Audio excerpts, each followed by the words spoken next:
if I don't know if you're familiar with Zoom, it'll tell you we're recording. So Yep. if you have Yeah, any it did. question about it, Yeah. um, and this isn't live stream. So if there's something that, because one of the things that we wanted to have with these Zoom meetings is a fellowship of, Hmm. almost a peer support type thing where we can come and just Right. talk about work, talk about things.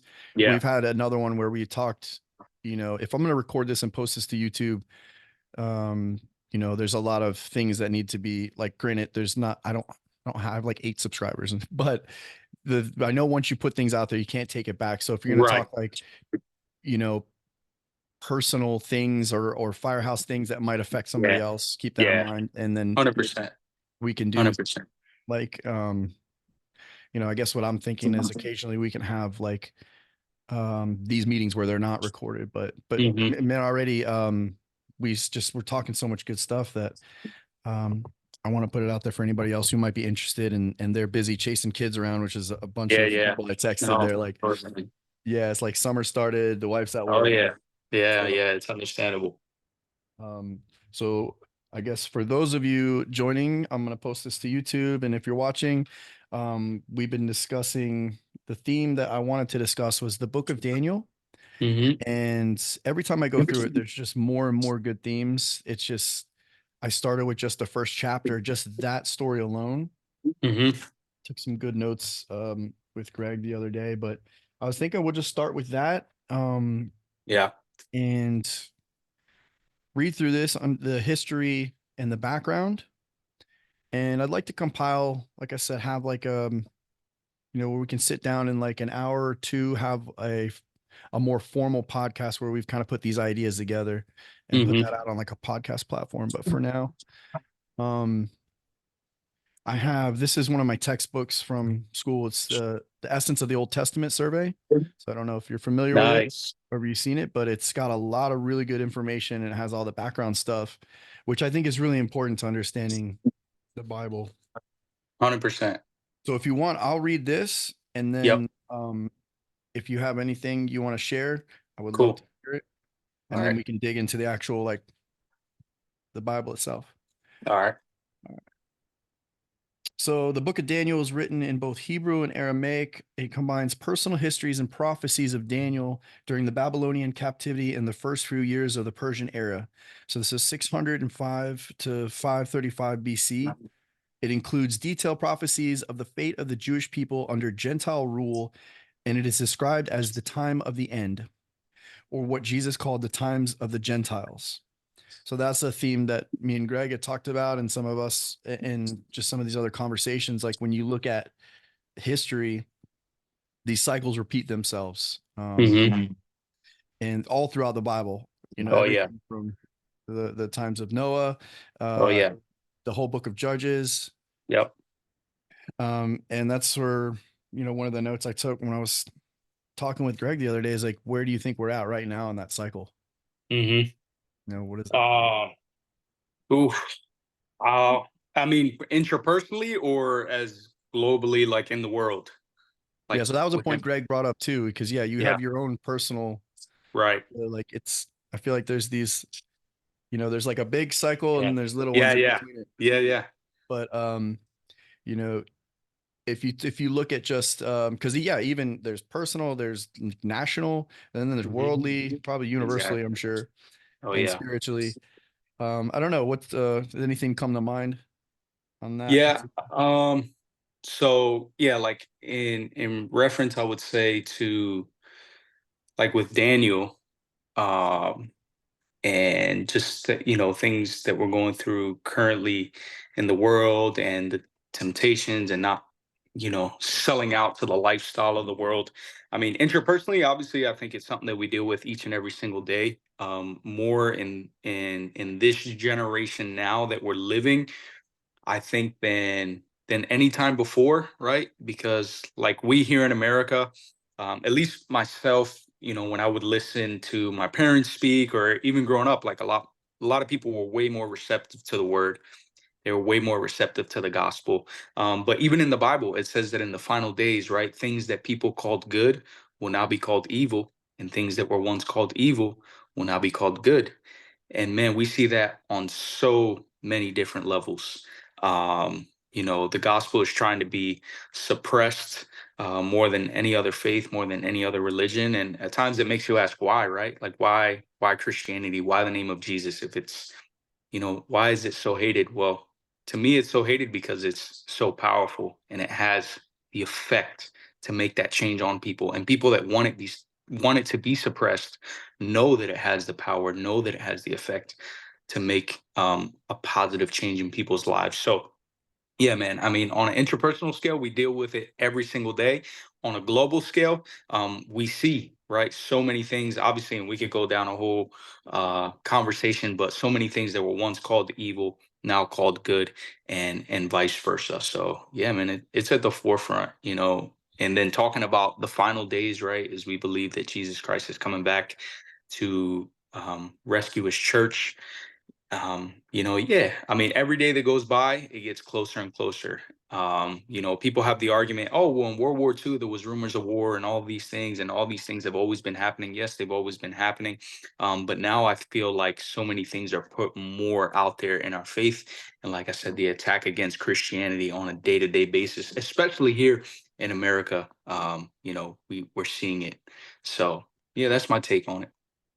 Yeah, I can't help but think the other day, and I can't think of any particular like incidences, so I don't want to like get too far into like projection, but it seems like, there was a time where like if somebody you like, it seemed like if there was something that went against someone's religion, like, oh, Hmm. they can't do this, like they can't, for example, like at work, like, oh, this religion, they can't cut their hair or whatever. But if it's something that's like Christian, it seems like it's like that's like exempt, Hmm.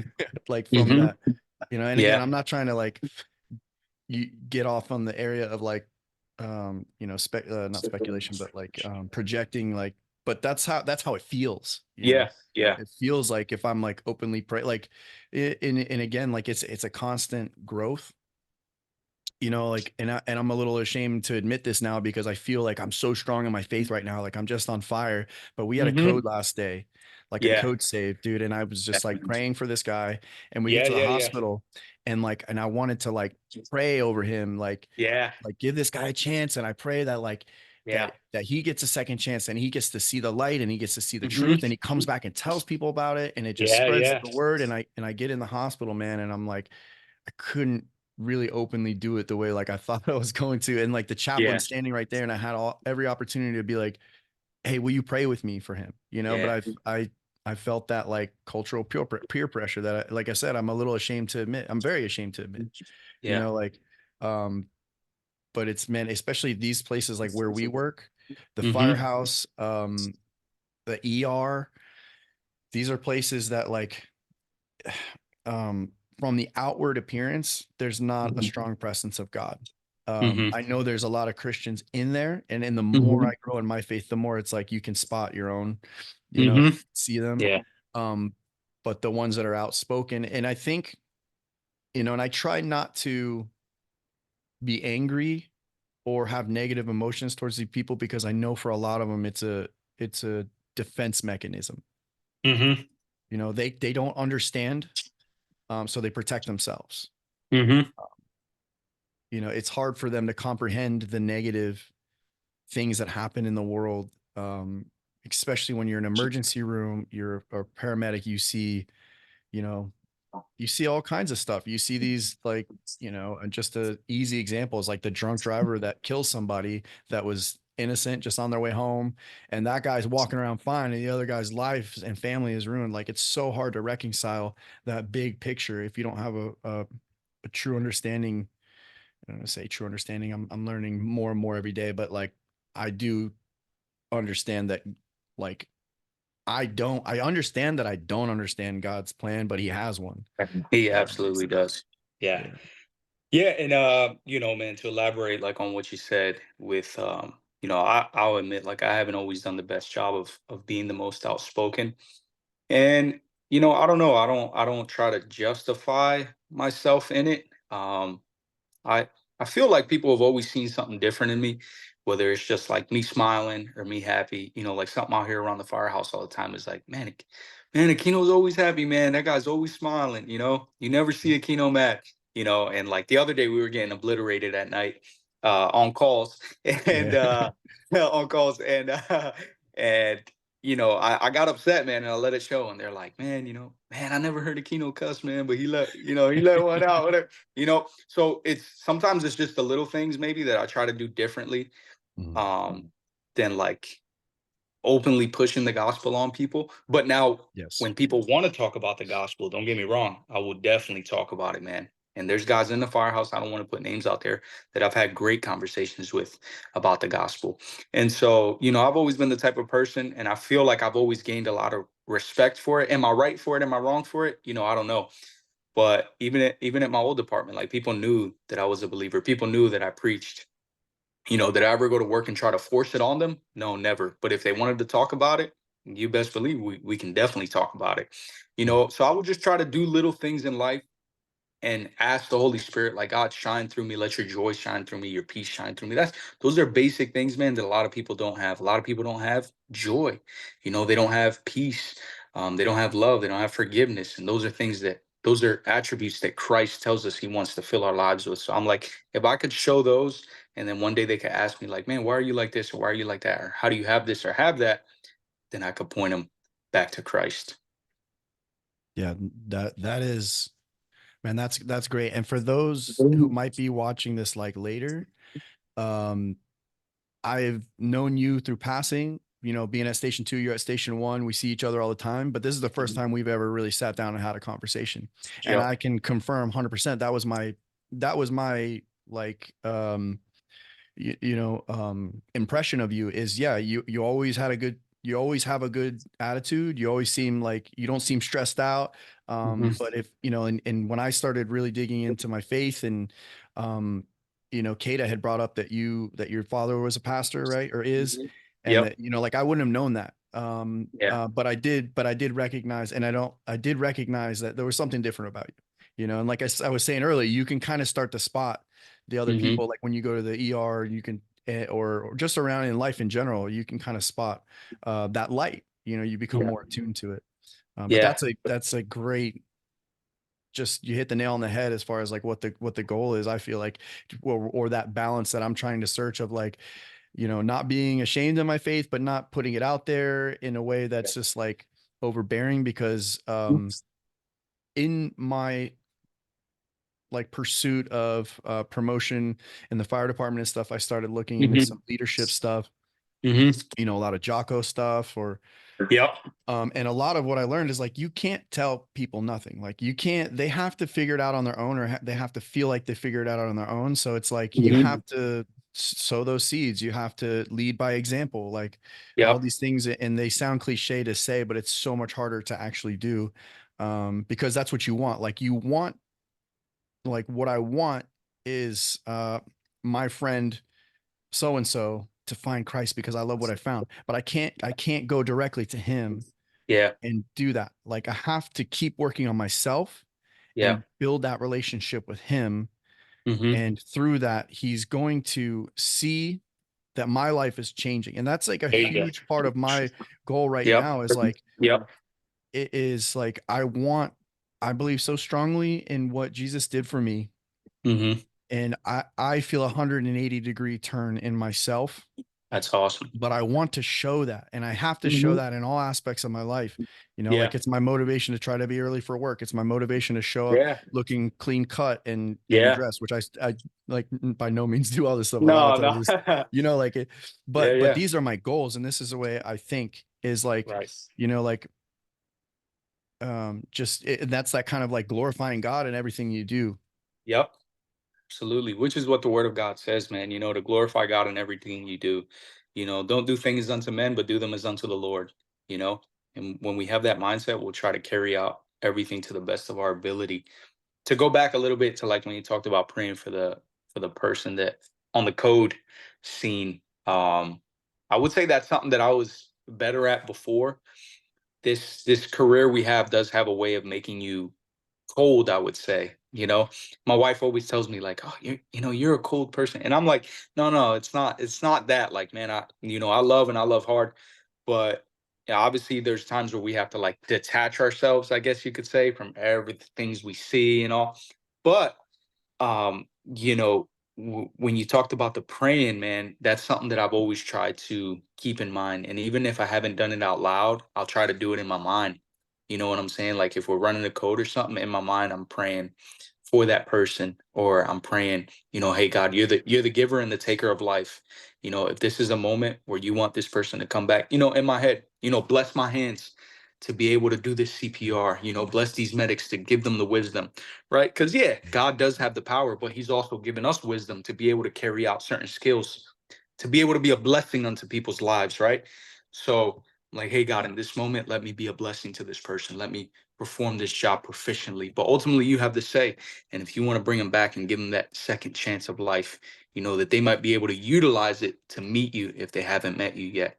And if they do know you, and it's your time to take them, then that they may do so peacefully. But it's something I always try to speak to God about, man, in those moments. And like I said, the job does have a way of making you cold, but as believers, we shouldn't allow it to take us to that place. We should always still be providing that love, be providing that prayer, right? The Bible says pray at all times without ceasing. It doesn't mean that we're going to be praying 24/7, but it means that there's always moments where we can interject with prayer, for God's will to be done, man. So it's a good point that you brought up, because it's something that at times I do. I can't say that I always do it, but it's something that I always do try to live by and try to implement in moments like that.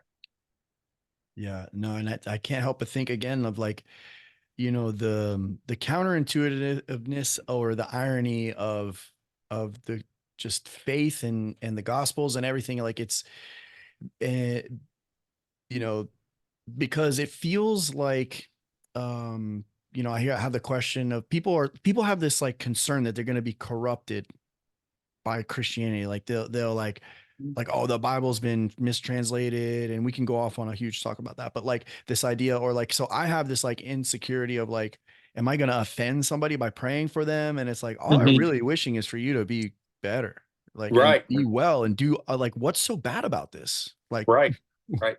Well, we live in a fallen world, man, and a spiritual world, and there's spirits, man. There's good out there, there's evil out there, and there's a lot of evil out there. yeah, And so, when you bring up the name of Jesus, or you bring up prayer, that evil side of the world, that evil side of the spiritual world does not want that to take place.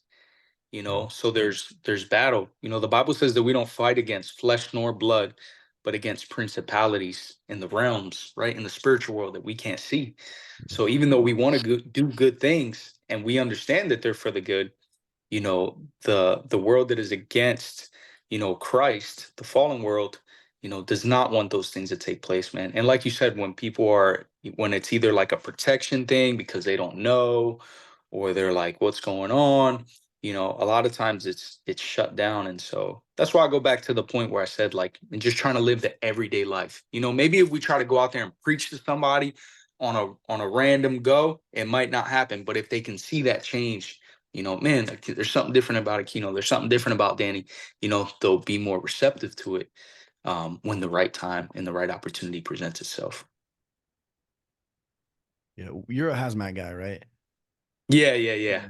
Is there something that like, I'm trying to think of like there's like an analogy that came to my head of like when you like, did you have like an assessment tool where you put something on there and it lights it up, right? Like it Hmm. reacts, Hmm. like a, I don't know, like a chemical. It just like it was come to my mind that like when you pray for someone and they get offensive or they get offended Hmm. or they get angry, it's almost like it's like boom, there's that reaction of Yeah, like, yeah, yeah, yeah, like they have some um I don't want to say like oppression or like yeah. they've got something that needs to be worked on. It's like, Hmm. I don't know, it's just a developing thought of like an analogy.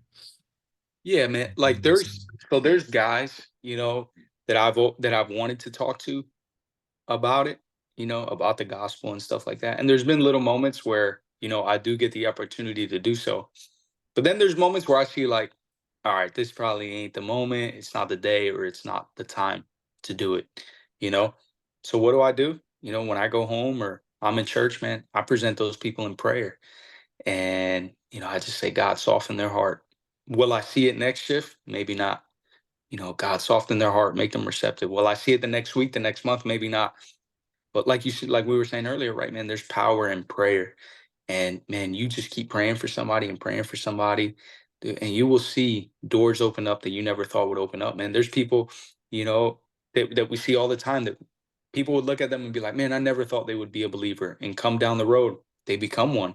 You Mm. know, there's people that you think, man, I never thought they would be receptive to the gospel. Come down the road, they're receptive to it. There's little moments, man. There's little moments out there, and even little testimonies I could give, but I keep them to myself for now. But we could talk about them in private. But yeah, man, like Yes.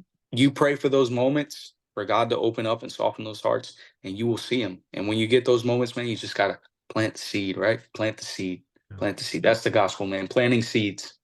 We're not maybe gonna see the change right away, Right. but we'll see them over time.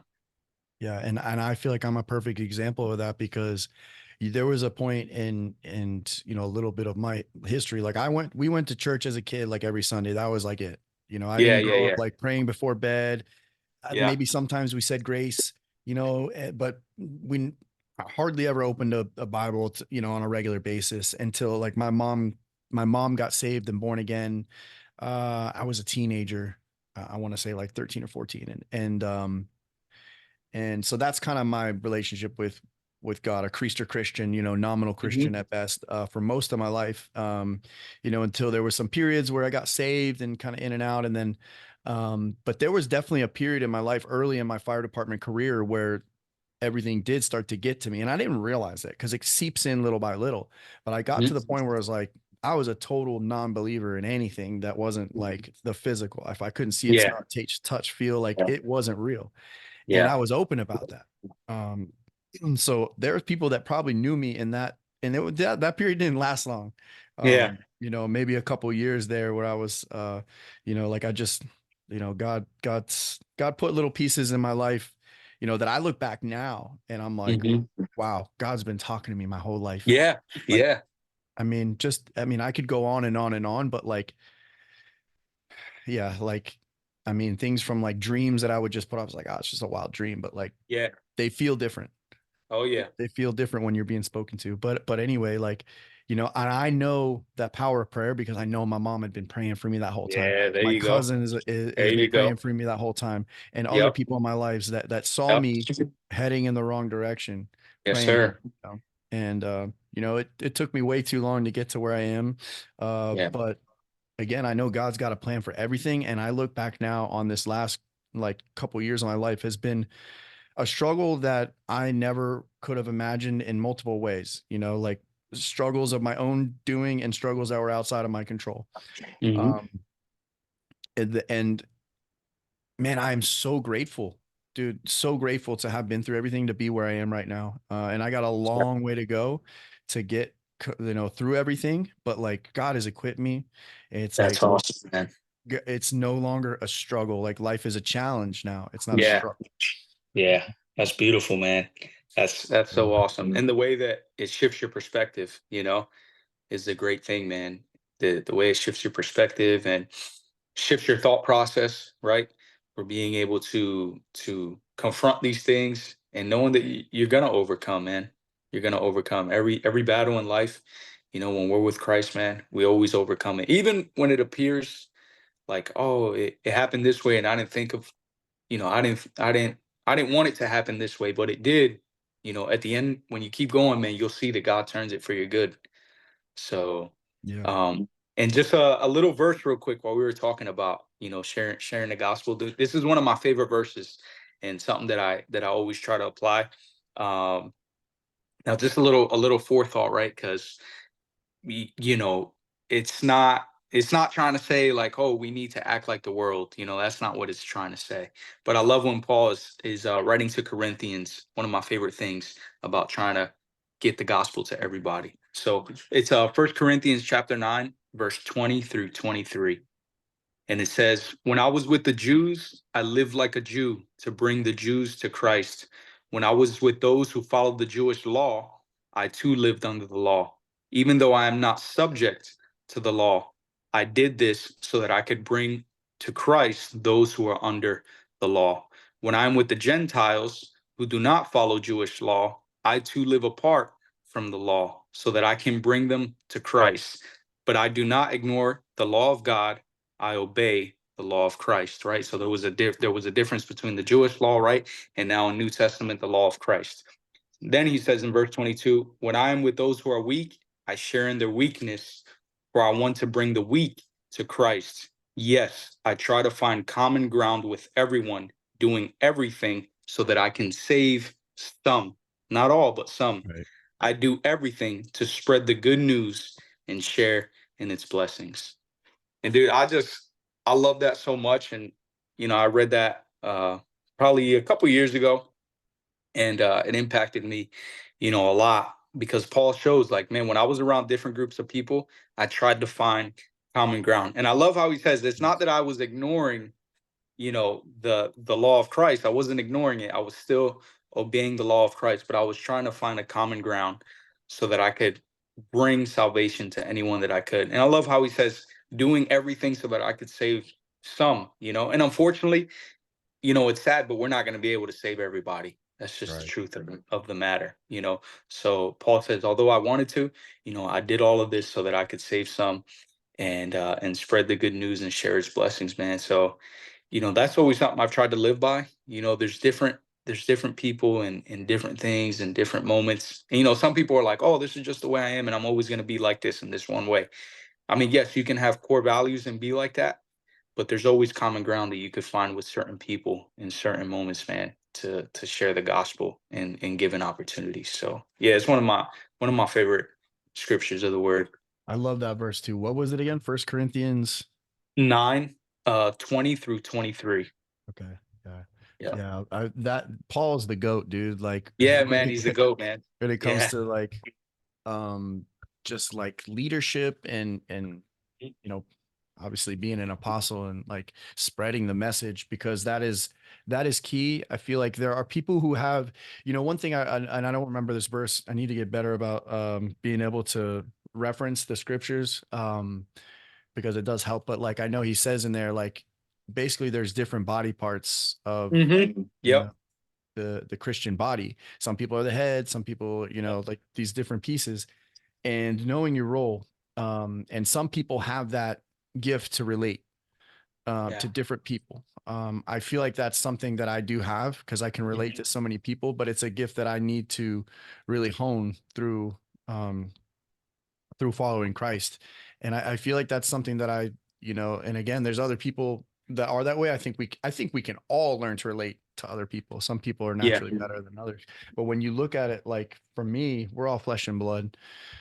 We're all a product of, where we were born and the influences we had, like all these things shape us. And, like we're really not all that different.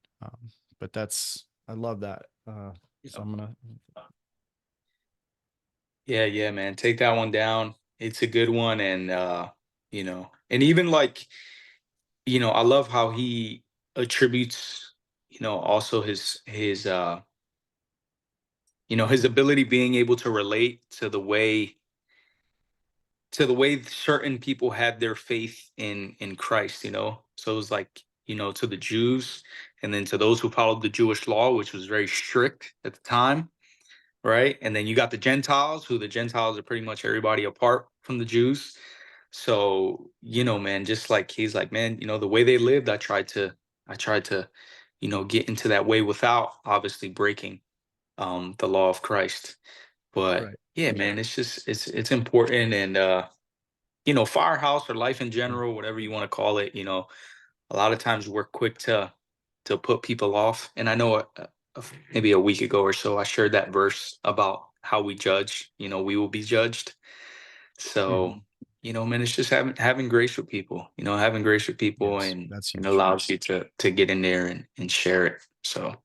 Yeah, the firehouse is for sure a good example too, because it's like if you want to again, if you want to bring people in, you can't. So one of the things that I struggle with, and I've talked with other guys, is like family time, Hmm. around the dinner table at the firehouse. And now there, and I'm a floater now. So Hmm. it's extra, I don't want to say it's extra difficult, but it's a little different. It's probably almost easier actually, because I don't get too deep into the station politics or Yeah. station stuff because I'm an Yeah. outsider, but I've been in the department long enough that I can relate and talk with anybody. It's um so there's that trying to find that balance of being involved in family time and showing that I can be here, I can sit at the table and have this conversation Hmm. without giving into, because sometimes it goes so far off in the left field Oh that like I'm yeah. uncomfortable, man. And I'm like, Oh yeah, man, for what, sure. like that. And again, I'm not trying to like talk negatively on other people because to them it's whatever. They're just joking Yeah. and this and that. But um, you know what I mean? And that can be in all kinds of different areas of Oh yeah. like um depending on the crowd at the table. But and then there's other Yep. places where there's really good conversation. So like sometimes I do have to leave, Hmm. and a lot of times I end up talking to my wife at that time, so it's kind of my easy out. Yeah, yeah. But yeah, finding that balance of like, dude, if I just ate my dinner and like or didn't even sit at dinner with people, like what kind Yeah. of example am I setting? Or Yeah. they're just like, that guy's just a weirdo, or he's loner. Yeah. He's like, people that know him is like, oh, he's just got stuff going on, but they don't realize it's just because like it the it's toxic, man. So it's like there's not really another word. Some of the conversations are straight up toxic. And Hmm. again, I don't want to say that like all of them are. Right. And as my friend says, who also works in the firehouse, it's like it's not just that I know it sounds like I'm being judgmental or critical, like, oh, you guys are all toxic. It's the problem is I will be just as bad, if not worse than anybody else when I get sucked into it. Yeah. Like I'll Yeah. start Yeah. Yeah. I'll start in on Yeah. somebody and I'll start Yeah. in and then before you know it, like I'm gossiping, Yeah. which is like gossip is anything that you're talking about somebody without their permission, really. Uh-huh. So like I try to minimize that as much as possible. Yeah. Do I always do it? No. Sometimes it just happens and Yeah. and then I try to think and these are things I pray every morning is like you were talking about earlier, like praying these different things. Like I have a few that I use, and that's God, if I'm called upon to speak today, I pray that it's something that will help somebody. It's not me speaking to inflate my ego or spread Hmm. gossip. That if I am talking about Hmm. somebody without their permission, that it's for their benefit or the benefit of Yep. somebody else. And I pray that you guide Yep. those words. Yep. Um, so yeah, finding that balance in being relatable, and it's the same thing in the fire truck, man. If I just drove around with my headset off and didn't Yeah. contribute to the conversation, it can either be awkward or Yeah. they're just like, yeah, they don't think anything of it. They go on about their conversation. But my friend also said like he's like, I leave the headset off, Hmm. but I do speak. He's just like just gives me a second to think about what I'm gonna say before I hit the button. Yeah. Yeah. Instead of Yeah. just like Blurring like it out there. yeah, having that lack of filter, it's a little extra step on. I like that. Um, but another place that really taught me this was, and I don't know, I know a lot of people know I got into a little trouble or whatever, but I actually went to rehab for 3 weeks, Mhm. and what an eye-opening experience that was, man. And like I'm like blessed for this experience, man. Like I wouldn't go back Mhm. and do it again, but I'm so glad that it Right. happened because I met so Yeah. many people from all walks of life, and God led me. And again, I could probably go on and one day I want to write, I did journal all this stuff, but I want to write it out in a way that's like, man, God led me to talk to people that I would never talk to, like completely Mm-hmm. different walks of life, Hmm. everything from like, like gang members, like Hmm. hard time prison guys with tattoos on their faces. And like, we became buddies by the time I left there, to, to lawyers, Wow. doctors, like, Wow. I mean, the spectrum is all over the place. And so these struggles don't discriminate, man. They don't discriminate who, like color of skin, gender, your, socioeconomic background. It doesn't matter. Yeah. Evil doesn't care. He's No, going to try and take everyone down. absolutely. So learning, and like I was, having this revelation through this period, and I got to the point where I was like, all right, God, what are you trying to teach me? What are you trying to show me? Like Yeah. my first like 3 roommates in that place were like pretty scary looking dudes on the outside. Like I said, like teardrop Yeah. tattoos, and I don't want to be like, now I'm like, I don't want them to feel judgmental, but like, bro, like you come from a different place than I do. And I probably would never have gone on my way to talk to you. Yeah. But I was like, what are you trying to show me, God? Like, what are you trying to teach me? And like I said, man, some of these people became really good friends that I talk to, um, some of them daily still. But I had to learn to relate to them, for all of us at that time, Mhm. to come together. You have to be able to relate, like Paul Yeah. was saying there. Yeah. Absolutely, man. Um, Man, this has been awesome. But Yeah, it's been good. yeah, I don't know much more time you have if you want. We didn't even start reading Daniel yet, Yeah, yeah. but No, we can. Let's hit it. Let's hit it. man, this is why, like, this is the reason why I'm like, man, I could do this every day. If anybody else wants to Hmm. join me, you just let me know. So I want to read one more little piece out of this. There's actually a lot of good background stuff on it, and I think I'm going to go through and pull out what's important on my own. Man, there's so much good stuff in here. But I'll read just the background history, and then we'll go into the first chapter of Daniel or whatever. If you Yep. need to go at any point, man, we can always pick this up another time because we've already had some really great conversation. But let me get back to Daniel here.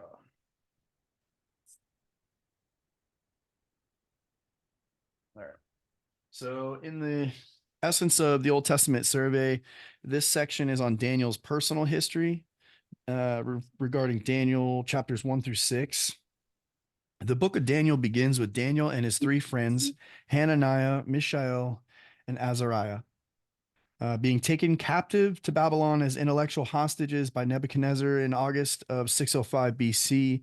The four Hebrews were among a number of young men from the nobility of Judah who were forcibly placed into a 3-year training program to learn the language, the literature, and the sciences of Babylonians. Every attempt was made to accommodate them to Babylonian life and culture to prepare them for government service to the Babylonian Empire. Accordingly, their Hebrew names were changed to Babylonian names: Hmm. Belteshazzar, Shadrach, Meshach, and Abednego. Yes. And they were allotted a portion of the king's diet. Immediately, these young men asked to be exempt from eating the king's food, probably based on a kosher dietary principle because they determined in their hearts not to defile themselves. Ultimately, they won the favor of their guards with the God's blessing, proved themselves to be 10 times better than the other captives. So this was kind of that video that I had done for class, was based Hmm. on that idea of, you have the Babylonians who were conquering nations around them, and they would take the best and brightest, most handsome people because they wanted to basically make the Babylonian empire smarter, stronger, everything. Um, and if you could just think of, like, put yourself in their shoes of, I relate a lot of this stuff to my journey in the fire department too, and like going through Hmm. training and, you know, Hmm. um, getting assimilated as a new guy into the firehouse. Yeah. Um, Man, how easy it is to just go with the flow, and how Yep. how difficult it is to be like, um, like, no, I'm not gonna do that. Especially, and Yeah. that's like nothing compared to the the consequences that they would Yeah. face. It's Oh not yeah. like, oh, you're gonna get fired. It's not, it's not like, oh, you're just gonna kind of be a social outcast, or like no one's really Yep. gonna want to be friends with you, or like maybe you won't get a special team spot because you're not like politically involved. Like, you're gonna die. Like, Hmm. the king could kill you. Like, oh, these guys don't want to participate. Yeah. Done. Like so that's how strong their beliefs were in their faith and following the law. Um, Hmm. and that's why those four men's names are in this book that Yep. have lasted, you know, Yep. compared to the others.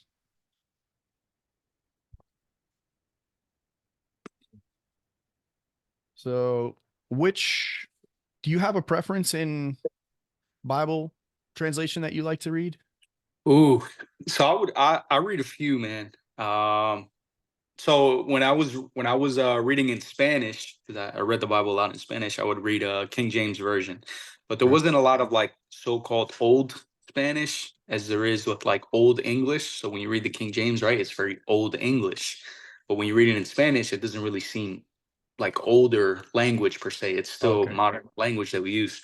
Interesting. So yeah, so I would say like in English, I read NIV, which is, I guess some people would say the closest text to the King James version, and then NLT, New Living Translation, which is very like a modernized day English. Mhm. um, and then the amplified version. And the amplified version, I like it a lot. I put it in the group chat as well. That if there's usually a portion of the word that you don't understand, there's usually a breakdown within the verse in parentheses explaining what the text just said.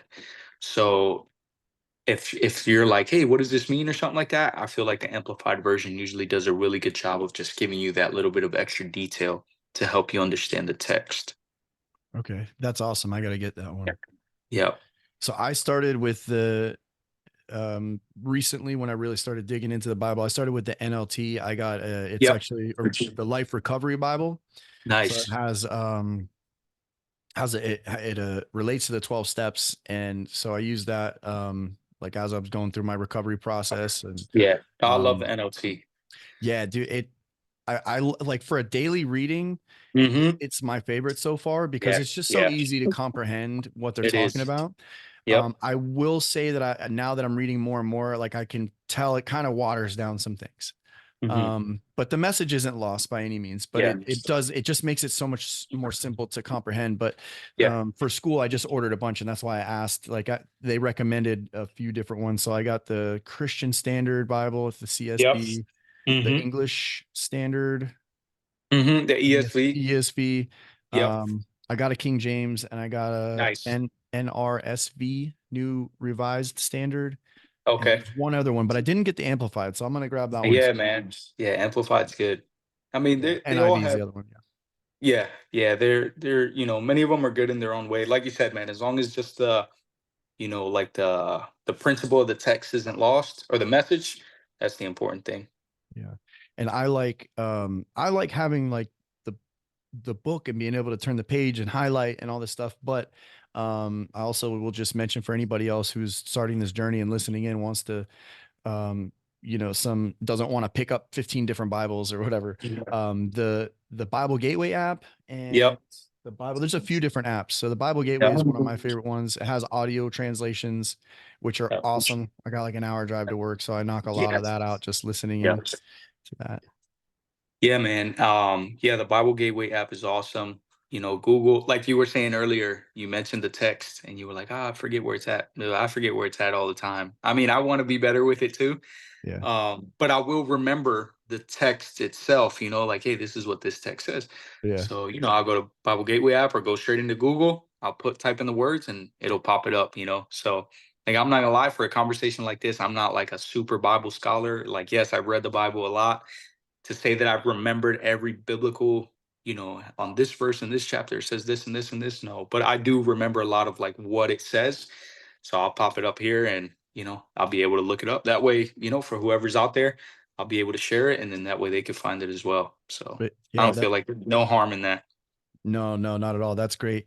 And that is true too, because I do that all the time. I'm like, I know it says this somewhere, but Yeah. I want to go because it also like, having the verses, they have their place and they help. But as you read, understanding the context and like the before, what it says before and after, like there's little parts where like I'll throw into my prayers these verses, or they're just like, little reminders not to be anxious, be anxious for nothing, but through everything Mhm. prayer and supplication. Like, but if you really want to understand that text, you got to go back to Philippians chapter 4 and read all of it, Yeah. who wrote Yeah. it. So that's like Yep. remembering that like what you said, you quoted from Corinthians, maybe you can't remember the exact one, but Yep. this was Paul saying that, or this was Jesus saying that.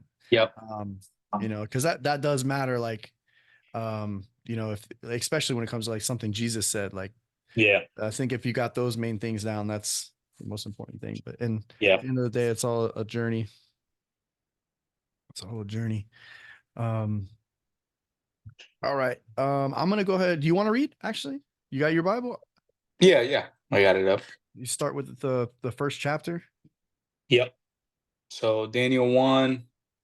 I am in the amplified version. Is that all right? No, that's great. I Cool, love cool. the variety. I love, All right. it gets a little difficult sometimes if the translations are too different. I'm like, where are they? Yeah, yeah. But no, I like the variety.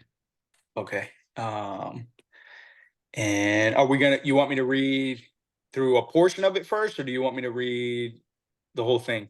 So chapter 1. usually what I've been doing that seems to work is like shoot for 5 to 10 verses because it kind of depends. If there's something in there that you're like you something pops in your head, Yeah. like I say go let it rip. Like Okay. because sometimes I'll be reading it and I'll forget by the time I come back to it personally Yeah. and my ADD kicks in. Yeah. So yeah, if that little section and the way I've been doing my other Bible studies on Sunday is pretty similar too, is we start off reading about 5 verses. If something Hmm. pops in your head, let it rip and see if let the conversation roll. At the end of 5, if there's nothing, just keep reading. You know what I mean? Like I Cool. try not to place too much rigidity on it and let the Holy Spirit guide us. Cool. Sounds good, man. All right. So, Daniel chapter 1, starting in verse 1, it says, in the 30th year of the reign of Jehoiakim, king of Judah, Nebuchadnezzar, king of Babylon, came to Jerusalem and besieged it. The Lord gave Jehoiakim, king of Judah, into his hand, along with some of the articles of the house of God. And he brought them into the land of Shinar, to the house of his God, and brought the articles into the treasury of his God. And she, Babylonian king, told Ashpenaz, hopefully I pronounced that one right, but the chief of his officials to bring in some of the sons of Israel, including some of the royal family and from the nobles, young men without blemish and handsome in appearance, skillful in all wisdom, endowed with intelligence and discernment, and quick to understand, competent to stand in the presence of the king, and able to serve in the king's palace. He also ordered Ashpenaz to teach them literature and the language of the Chaldeans. The king assigned a daily rotation for them from his finest food and from the wine which he drank. They were to be educated and nourished this way for 3 years, so that at the end of that time they were prepared to enter the king's service. Now, I'm going to keep going up to verse 8. Among them from the sons of Judah were Daniel, Hananiah, Mishael, and Azariah. The commander of the officials gave them Babylonian names. Daniel named Belteshazzar, Hananiah named Shadrach, Mishael he named Meshach, and Azariah he named Abednego. And I love right here, verse 8. It says, but Daniel made up in his mind that he would not defile, which is to taint, dishonor himself with the king's finest food or with the wine which the king drank. So he asked the commander of the officials that he might be excused so that he would not defile himself. Um, so obviously, they were selected and chosen, as you were saying earlier, right, because of the abilities that they were seen to have to later be able to serve under this Babylonian kingdom. But I love in verse 8 when it says, at least in the AMP version, I know it says a couple things in a couple different versions, but in the AMP it says, but Daniel made up his mind that he would not defile himself. And I tied that into Romans chapter 12, verse 2, when it says, do not conform to the pattern of this world, but be transformed by the renewing of your mind. Then you'll be able to test and approve what God's will is, his good, pleasing, and perfect will. So, I like tying that together there, right? Because there is a pattern in this world, and obviously the Babylonians had their pattern. We should not, agree with Daniel's belief, with Daniel's faith. But he made up in his mind, man. And there's a lot of battles that we're gonna fight in our mind, right? When nobody is around, when nobody is possibly talking to us. But like we were saying with seeds earlier, right? You could plant good seeds, but you could also plant evil seeds, right? You can also plant seeds of negativity, of doubt. And so those battles, man, they're very real that take place in our mind, within ourselves. So, I love how it says that Daniel made up in his mind, right? He was made up in his mind. So that brings me to Proverbs 23:7. Uh, and this is in the King James Version, it says, for as he thinketh in his heart, so is he. So what that means is that, right, somebody can say something from their mouth, but ultimately what you're processing in your mind is going to reflect through your actions, which is out through your heart. So it really the battle has to be won here, man. It has to be won here in order for it to come in here. Yeah. And I could tie this up to so many things, but um, we have to have a strong mind, a sound mind. That's why the Bible says, "Be of sober mind," right? Because Yeah. when we're not sober minded, man, it's easy for to allow all of these different things and all of these different influences to come and affect our lives, or maybe change our faith or weaken our faith. But when we have the battle won up here, through that prayer, through that faith, through knowing what the Word of God says, then we're able to withstand, withhold, and just stand our ground, man, in what we believe. Yeah, that's great stuff. And that reminds me of the fruits of the spirit. And Yeah. before, like before I truly gave myself to Christ, and it's like you have, what the social norms are. Like, you're supposed to be nice, you're supposed to be polite, but Hmm. like I always felt like I was trying, and outwardly probably I had a lot of people fooled, like, cuz I had people tell me like, "Oh, you're a nice guy." Like, I hear that all the time, but like Hmm. inside I didn't feel like a nice guy. And it felt like I was just doing it cuz I was supposed to. Like, Yeah.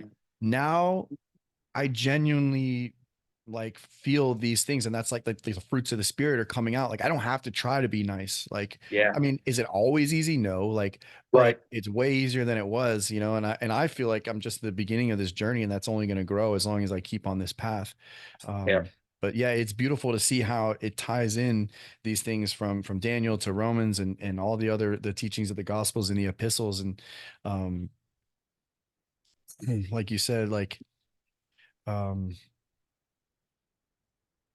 I lost my train of thought there, but No, you're here. yeah, the fruits of the spirit, man. Like, how much easier things. Like I said, it's not a struggle anymore. Like, life presents challenges, Yeah. um, but having winning that battle in the mind is huge. And the other thing that you brought up that is really important, and really important in my life, obviously, because again, I'm in this road to recovery from I was an alcoholic, and or am. um, and going through this whole process just taught me so much, man. Like, of struggling with this for years, like trying to remain sober, and the difference in my life when I was doing well to where I wasn't, when I was drinking more, and like the fruits of the spirit, and how they just like, it changes everything, man. And going to the rehab and watching the process of people go, because when they come in, they don't not everyone's it's not like a program where everyone starts at the same time. It's like it's a Yeah. community of like 200 people that come and go in like 2, 3, 4 week stages. So you see these people come in, and they're just like, they're they're sheltered, they have up these walls, or they're angry, or they would come into the groups and they would talk and just take over the meeting, and just like all these like kind of negative emotions. And then you would see as like the substance of whatever they're struggling with like leaves their body, a Hmm. weekend. And then I start having Yes. conversations with these people, and like, that's when you start to realize, like, there is a good person still in there for all Oh these yeah. people, Oh yeah. but they're it's being clouded. And that's like, to me, my journey and my mission is just to stay completely sober as much as possible. Like, obviously, the like drugs and alcohol are like an obvious one, but there's all kinds of things that affect your mind. Oh From yeah. social media is a huge Oh one that I yeah. think people do not pay enough attention to. Hmm. um Man, this is a big struggle for me too, because it's that thing of like, if I opt out of like I've refused to get on TikTok. Like, Instagram's Hmm. like as far as I'm going to go. But Yeah. and like, I just pray it gets banned so I don't have to. But I um actually did the reverse. I got off Instagram and I'm on TikTok. But go ahead. Go ahead though. yeah. um but and I get why you would have reasons for that. But I've had periods where I've been in sobriety from social media, to where like I've Yeah. just deleted Facebook, deleted Same. Instagram. Same. Bro, Same. you do that for a month, I challenge you, man. And if you Oh haven't done, yeah. or anybody else who has listening, if you've never taken like a 30-day, like, it will change your perspective, and Yeah. pay attention to the way your mood is. Oh Like, yeah. I took forever, but I talked my wife into doing it. And even she was like, at the end of like 30 days, like, you can't help but get sucked into, like, one, it's so bad for your attention span, because you're just hit nonstop with it, bomb, bomb, bomb, bomb, bomb, all this stuff. Hmm. But you're also being influenced by what people put out there as like, Yep. you know, just there this idea of like a perfect life, you know, Yep. and we all have struggles and behind it. So Yep. and to bring this back around, like it's and I've come to the conclusion like you can't opt out um because we have to it is a really good tool for connection. It But can be. so Yep. like you have to put good content out there, but you also have to learn like moderation. Like some people get on it and Exactly. it's maybe that's their little like addiction or whatever. Yeah. For other people, it's Yeah. like Oh yeah. and it's I mean, it's designed to do that. There's Oh, no 100%. like no reason to feel bad about it because that's literally people's jobs is to make you Oh yeah. hooked to it. Oh yeah. Um, but if you get like I find myself like, all right, am I just like watching silly funny videos or like am I using this as a tool because it's a great tool Mm-hmm. to learn about the gospel, to learn Mm-hmm. about how to spread the word or to learn about for me like I like to learn about music or the fire Yep. department, Oh yeah. training and those kinds of things. So Yep. that's another whole nother like realm of that idea of becoming all things to all people so that you can like lead. Yeah. Yeah, man. 100%. 100%. Like you said, man, being sober minded, it's a vast amount of things, and everybody has different struggles, man. You know, everybody has different struggles. For you, it was alcohol recently.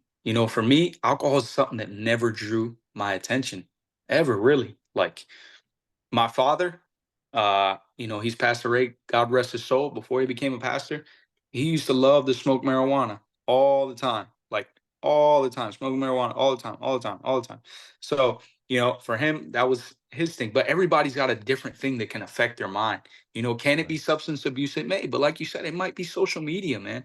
It might be social media. It might be the type of music you listen to. Maybe, music is powerful, has a means to affect your mind, affect your sentiment, the way you feel, the way you think. So there's a lot of different things, man. So we always got to protect the gates, as I like to call them, the gates of the eyes, and the gates of the ears, man.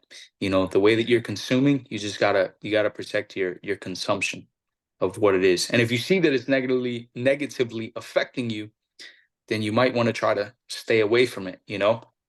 Something I always try to tell the guys is if there's an area in my life that I know I'm weak, man, I'd rather just stay away. I'd Yeah. rather just stay away. Right. Because as you know, man, you play for the fire long enough, eventually you'll get burned. Yeah. You know what I mean? And so, even with us, with all of our protection that we go in and we fight these fires, is there still ways that we can get injured? Absolutely, there's still ways. And if we're in a fire, you know, in a flashover, something like that, even our gear, even our means of protection is not enough for protection in certain types of environments. So it's Yeah. the same in the spirit, man. We may think that we're as strong as we've ever been, and that's good. We want to stay strong, but if there's an area that that can get you, I've always said, man, it's better to just stay away. So, and we have to be honest with ourselves and know those areas so that it doesn't affect mine. Awesome, man. Yeah. Dude, this has been awesome. Fortunately I think I gotta cut this short, but No, you're good, man. You're good. I know we've been on here an hour and 10 minutes, I think. So it's been yeah, really good. this has been great. Thank you for joining me. And I'll Yeah. post this up to my YouTube and send it to some other guys if they want to listen in. Yeah. And like I said, like I know that like this is a journey. I'm very young in it, I'm an infant in Christ and I'm trying to learn. So I'll take all the input from you or anybody else listening. And together, I think we can accomplish some really amazing things. I feel like some good things are happening. Um, and just where I'm at with this journey and like I've talked with a few about starting a podcast. I'm sure I could probably post this up there as an episode kind of thing, some impromptu episodes, but I'd like to put together some that are a little more formal and get some guys together. So in the process of this, if you know anything about like the social media aspect of this stuff, because like as I'm looking into it, like I have like a music studio here at the house. So like that Yeah. side of it is not hard for me to do, but like I don't know anything about video editing or like, Yeah. there's a Yeah. lot that goes into I could video edit a little bit. okay. Yeah, I Um have a editing software. Sweet. So just any way that you can help or if you know other people that can help, like, when I post this stuff, like I'm not good at writing little I'm trying to get better about writing little summaries of what we talked about, Yeah, or yeah, yeah. there's someone that Musto turned me on to that he has a whole YouTube channel that talks about getting your content out there for, Christian viewers and stuff. So Nice. There you little go. things like that, man, I could use help, and I think we can do some really cool things, some really good things, and help people. Yeah, So I for sure. appreciate you, man. This has been awesome. Yeah, man. Dude, it's been awesome. We'll come back to Daniel 1, man. I had some more notes. Dude, once I get flowing, I love it. I know, But man. Yeah, yeah, but no, man, it's been awesome. It's been a pleasure. Thanks for having me on. And I know it's open to everybody. So yeah. hopefully it just continues to grow, man. These things only do good. They only do good. So Okay, yeah. Take those notes, man, and then we'll meet again. We'll try and pick a day for that we sure. can get a few of us in here, and we'll just Yep. keep building this conversation. Yeah, yeah. It's been a pleasure, Danny, man. Yeah, Thank you. brother. Peace. All All right, right, man. man. I'll talk to you. Yep.